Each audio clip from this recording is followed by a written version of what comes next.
Dahil sa malakas na lindol na nagpayanig sa Luzon kahapon, parang sumandal ang building ng Emilio Aguinaldo College sa isa pang residential building na katabi nito sa United Nations Avenue sa Manila.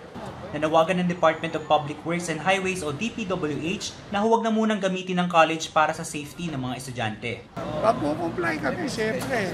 Gagawin namin, obviously, na expense. But we have to do what is needed to get a full and accurate assessment and have a plan of what should be done. So nandito ako ngayon sa loob ng Emilio Aguinaldo College. Pinapasok tayo ng administration nito at dito rin sila nag-conduct ng isang press con. Makikita nyo sa likod ko may mga visible na cracks dito sa isang bahagi nito. Ito yung part ng building. Nandito ako sa loob ngayon ng part ng building na medyo nag-lean dun sa katabing gusali din. Medyo pansin ko na uneven yung floor dito, pero sinasabi ng mga engineers na nag-inspect, kailangan pa nila ng more time para ma-assess talaga kung nagkaroon ng serious damage. So far, as far as our present investigation is concerned, wala namang major concerns para sa building, except ang nakita nating mga damages is superficial. Ang structural integrity para rin yung kalusugan ng isang tao. In time, nagde-deteriorate po yan.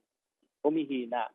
Ang kailangan natin magawa dyan ay ma-monitor po natin yung paghina niyan so that we can provide anuman yung retrofitting actions. No? Sa Earthquake Impact Reduction Study na ginawa ng JICA noon bang 2004, makikita natin doon ang iba't ibang klaseng senaryo na maaaring mangyari lalo na pag dumating yung the big one.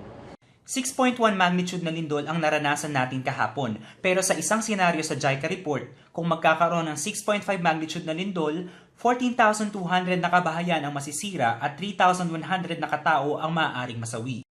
Kung 7.2 magnitude o ang the big one na ang tatama sa Metro Manila, 168,000 ang masisirang kabahayan at 33,500 ang maaaring mamatay na tao. Although minor lang ang nasustain na damage ng mga building dito sa Metro Manila, kinakailangan nating tatagan hindi lang ang ating loob, pati na rin ang ating mga infrastruktura. Anthony Esguera, I stand for truth.